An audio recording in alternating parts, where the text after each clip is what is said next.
Недавно открыл я великую тайну, в моих неудачах виновен я сам.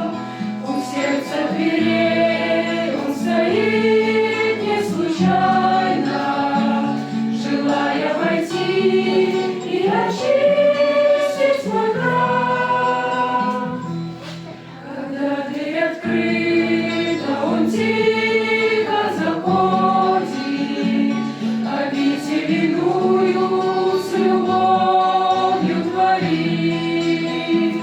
Беду от меня милосердно отводит, от зла и падений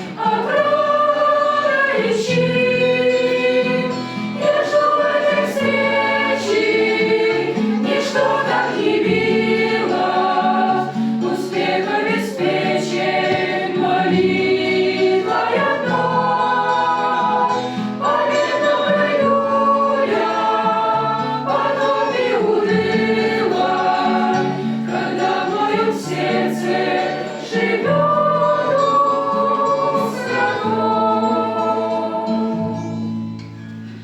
Ты выглядеть можешь довольно прилично, красиво молиться и в церковь ходить, но жить без Христа и не знать Бога лично.